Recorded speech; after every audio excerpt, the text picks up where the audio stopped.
Hi, ladies and gentlemen. Eddie Marcus here again, thinking as I always am. And it began like this. God is the creator of all existence. We have accepted that. Some of us have. On the other hand, everything that God made is good, made for God's purpose.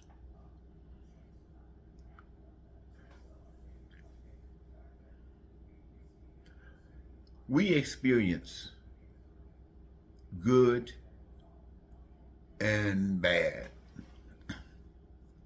or we might call it righteous and evil.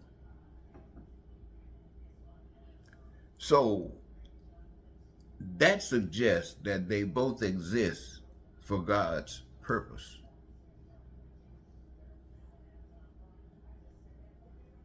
That for the most part, or should I say, well, I guess I can say for the most part, if you live your life a certain kind of way, it will have a certain fruit. And if you live your life the opposite way, it'll have a different kind of fruit. Neither fruit would want to be in the place of the other fruit. Everyone is satisfied where they are at. We talk about in the Garden of Eden that the message had been given of a certain fruit of a certain tree. Do not. There would be consequences. And then there was the opposite. These consequences will not exist. And here you are with human beings, male and female, who have the capabilities to create additional males and females, who have the ability to create the world that they want to live in, who have been given a choice. Live one way and you'll have this result. Live another way, you have this result. Why would that exist? Why can you see a situation like that? It appears to me that man has certain abilities, certain qualities, just by the fact of being a man. You know, a man is a man, a tree is a tree. So a tree got to do the things that trees do, man do things that man do. And a man has choice. A human being got choice. Live either way. So it appears that the duties of one, the duty of the other, are basically the same, to be who you are. Now, as I indicated before, live in a certain kind of way. We talk about, let me talk about what we talk about as being divinely beautiful, heavenly, that produces the fruit where everybody is satisfied with life, where there's peace and prosperity and freedom and joy and happiness, and you live your dreams, your needs, your wants, and your desires being met. Now, this is saying that I didn't make myself, but there's a power superior to me that is responsible for my being here. These are all people talking to themselves individually that are thinking this way. And since you are made by that power, you are special. Then all human beings, just like you, beings, are special to God. And each of you honor God, special to God, by being special to one another.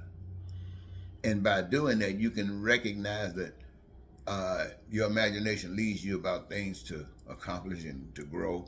And then all of those things what require resources are recognized and are met by the resources that have already been established on the earth, in the earth, above the earth, seen and unseen, that you know that you can use them now for the benefit of whatever you're using them for. And that might be for homes, it might be for food, might be for cars, might be for spaceships, might be for anything. But all of it is you being one with God. Now, on the other hand, being one with God is to not respect one another, to take advantage of everybody, but especially those that they can. That is when you, the others who want this heavenly life, are doing things one way, like sharing. The other might say competing. And so now you got this battle between sharing, you got this battle between competing. Which are you representative of? Now, I just used those two examples, but that means all down the walk of life. But what would either side go to in order to establish the proper way? What would either side go to in order to establish the proper way? On the evil side, we say that evil will do anything because they have nothing that they won't do. Evil is obligated to nothing but self. And so evil will ultimately take your life. Evil will ultimately murder you. Evil will ultimately go to war with you. And to get you and to convince you, evil will lie, cheat, steal, kill, and do whatever is necessary. Evil will do it. Evil will cause the poverty, the crime and violence, the pain and suffering, having its way, having going its thing, the benefit of applying evilness and the response that they get from what you might call righteousness. Now, when I say the evil will kill, yes, they will kill to get their way. Now, these guys, when they look at heaven, different than the righteous people look at heaven, per se. They look at it, and that you talk about fire and burning and stone and stuff like that, they're looking at it as part, and then the fire and stone is for you for giving in. For you, who was supposed to be righteous, but you gave in. So you going through the fire and the stone and the brimstone and hollering and stuff, but they are not. Why? Because they did what they were supposed to do. Your job as a righteous is to stand up against whatever they have. Well, let me just go and throw money in there, because you know they use money to do what they want to do. Now, you up here trying to fight against a system that is given in and money influencing them, and you are not supposed to be influenced by money because you know that everything is free. So what do? What are you willing to do? Are you willing to say that the life that you want to live on the sun is so important that the way that you have been chosen to represent, the heavenly way, is not worth it? It's losing. So rather than you empowering it, you giving in a little bit, bend over a little bit, just to get a little of this life that evil is permitting. And see, when you get caught over there, that's what they're talking about, people getting over there, lost over there and burning up in here, hollering and screaming. But see, what they're willing to do to kill, even if that proves their point, if you really know the truth, and this is about knowing truth, this is about choosing what God really is, then before you yield that way, you will permit that you'll stand up against, you're not trying to get killed, but that's on the path what you're walking, then that's just life for you. That's just life for you to get killed for standing up for God. And so you look at that as a birthday.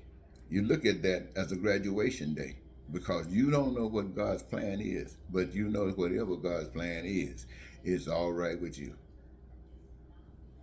Now, this is the choice that's put before the people of America. This is the choice put before the people of the world. What are you representing? And what power do you give to your representation? The evidence of what truly is happening is not in what you say, but it is in the evidence that is all around. Pain and suffering, the things that were just mentioned about evil, indicates that your righteousness is not standing up. Your righteousness is allowing evil to suck you all in. So what that is to indicate is that straighten up. Righteousness does not imitate evil. Righteousness is righteous. Now, does that mean that evil is so bad? No, you can't make that judgment. You just know that's not you. Because if evil exists, and many of us say it does, it's here by God and for God's purpose. We might not understand it, but that's not our business. Our business is to represent the God we know. And if evil represents a God they know, and that's fine. That's an indication. We might not understand it, but that's an indication. What we do understand is who we're connected to. So I'm asking people to reconsider, you know, if you're going to talk to yourself about being a Christian, if you're going to talk about being connected to this invisible power, you have missed the mark, because you're listening to all kind of people and you're not listening to the voice, the invisible voice of God. It is the invisible voice of God that speaks the truth. And in order for you to know the truth, you got to speak and listen to the invisible God, voice of God. And how do you do that? The pure in heart. The pure in heart. The pure in heart, your motive, that which moves you, opens your heart up in the Spirit of God. Ooh, can't you imagine, like a rainbow right there? And it's answering your questions. It's telling you about love. It's showing you what God is. It's putting a picture before you. Well, anyway, ladies and gentlemen, I think you got some kind of message of what I want to say something else, but it'll make the video too long, so I'll have to come back on another post. Thank you so much for your time on this. Until next time, Eddie Marcus say goodbye for now. Remember, the author of good and evil is God.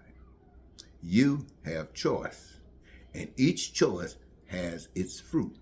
And if you're at home where you belong, you are fine. But the problem is when you are someplace else you're not supposed to be. Remember that.